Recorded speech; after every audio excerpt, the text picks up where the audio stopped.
విశృంఖలత్వం ప్రారంభమైందా? ఇది జస్ట్ ఆరంభం మాత్రమేనా?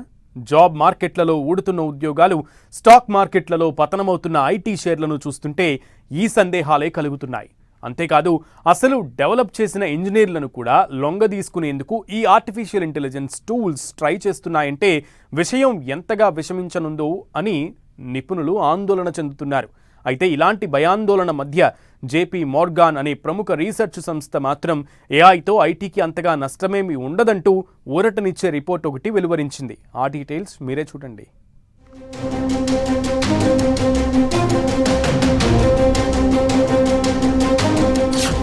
ఏఐ విశృంఖలత ప్రారంభమైందా?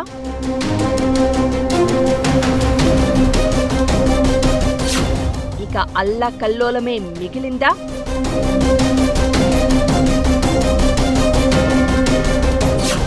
చాప కింద నీరులా ప్రమాదం వ్యాపించిందా?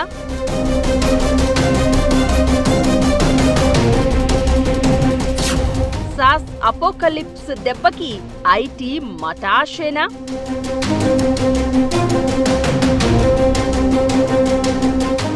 వరుసగా బయటపడుతున్న నిజాలు, చోటు చేసుకుంటున్న పరిణామాలు అవును అనేలానే ఉన్నాయి. స్టాక్ మార్కెట్లలో ఏఐ టూల్స్ సృష్టిస్తోన్న అల్లకల్లోలానికి ఏళ్ల తరబడి రాజ్యాలు చెలాయించిన ఐటీ దిగ్గజ కంపెనీల కూసాలు కదిలిపోతున్నాయి. ఎక్కడో అమెరికాలోని ఐటీ స్టాక్స్ మాత్రమే కాదు, మన దిగ్గజ కంపెనీలు కూడా దిగాలు పడ్డాయి. మన Tata consultancy services TCS market capitalization 10 లక్షల కోట్లకు దిగువన పడిపోయింది.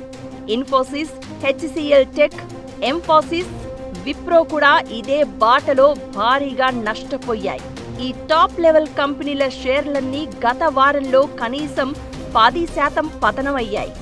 ఏఐ ఆధారిత అంతరాయంపై కొనసాగుతున్న భయాలు, ఊహించిన దానికంటే బలమైన యుఎస్ ఎంప్లాయ్మెంట్ డేటా షేర్ల పతనాన్ని, తద్వారా పెట్టుబడిదారుల్లో ఆందోళనను పెంచాయి.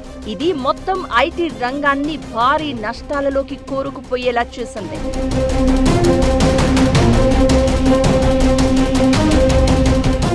దీనికి తోడు ఏఐ తాలూకు మరో వికృత కోణం కూడా గత వారం బయటపడింది.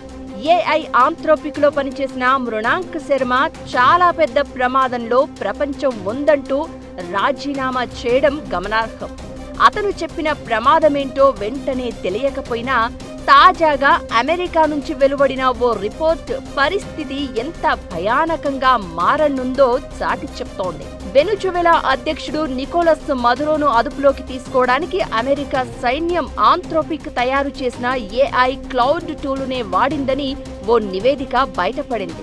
ఇది కంపెనీల సమర్థతకు నిదర్శనంగా చూస్తే చూడొచ్చేమో కానీ మృణాంక్ శర్మ చెప్పిన ఏఐ బయోలాజిక్ వెపన్స్ డేంజర్ ని ఉదాహరణగా చెప్పాలి. వాడే ఆయుధాల్లో క్లాడ్ టూల్ ఇంప్లిమెంట్ చేసి వైలెన్స్ తగ్గించింది అంటున్నారు. అయితే రాబోయే రోజుల్లో ఇలానే ఇక పెద్ద పెద్ద యుద్ధాలను కూడా ఏఐ టూల్స్ తో విచ్చలవిడిగా చేస్తారనే అంచనాలు పెరిగిపోయాయి. అందుకే ఏఐ జీవాయుధాలనే 2 ప్రమాదాలను వేరువేరుగా చూడొద్దని మృణాంక్ శర్మ చెప్పాడు అంటున్నారు. మరోవైపు ఓ సాఫ్ట్వేర్ డెవలపర్ ని ఏఐ టూల్ చంపేస్తానంటూ బెదిరించిన సంఘటన కూడా శాస్త్రలోకంలో కలకలం రేపుతోంది. ఓవైపు లక్షల కోట్ల సంపద హరించుకుపోతూ ఉండడం, మరోవైపు అనైతిక, అవాంఛనీయ రీతిలో టూల్స్ బిహేవియర్, ఏఐ విశృంఖలత్వానికి మొదలుగా అంచనాలు నెలకొన్నాయి.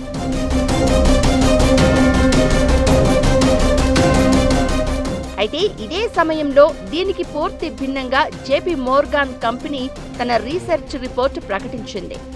ఏఐ వల్ల ఐటీ రంగం పరిధి తగ్గిపోదని, సమీప భవిష్యత్తులో ఈ రంగం అంతరించిపోయే ముప్పేమీ లేదని భరోసా ఇస్తోంది.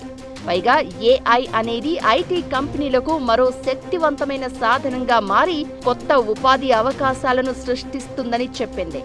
India IT services looking through the AI fog పేరుతో JP Morgan Asia Pacific equity research బృందం ఈ నివేదికను రూపొందించింది. ఏఐ కారణంగా భారత ఐటీ సంస్థలు కనుమరుగవుతాయన్న భయాల్లో నిజం లేదని తేల్చి చెప్పింది. ఏఐ వల్ల ఉద్యోగాలు పోవడం మాట అటుంచి కొత్త పని అవకాశాలు పుట్టుకొస్తాయని వివరించింది. గతంలో offshore labour, enterprise software, cloud computing వంటి సాంకేతిక మార్పులు వచ్చినప్పుడు కూడా ఇలాంటి ఆందోళనలే వ్యక్తమయ్యాయని నివేదిక గుర్తు చేసింది. ఆ టెక్నాలజీలు ఐటీ సేవలను అంతం చేయలేదు, కేవలం పని చేసే విధానాన్ని మాత్రమే మార్చాయి. ఇప్పుడు ఏఐ కూడా అదే పాత్ర పోషిస్తుందని, అందుబాటులో ఉన్న బడ్జెట్లతోనే కంపెనీలు మరిన్ని ప్రాజెక్టులను పూర్తి చేయడానికి ఏఐ ఉపయోగపడుతుందని విశ్లేషించింది. అయితే ఏఐ అనేది రాబోయే రోజుల్లో ఖచ్చితంగా ప్రమాదకరంగా మారుతుందన్నది మాత్రం ప్రస్తుతం ఎక్కువ మందిలో ఆందోళన నింపుతోంది. అదే ప్రపంచ స్టాక్ మార్కెట్ల ట్రేడ్ తీరులోనూ ప్రతిఫలిస్తోంది.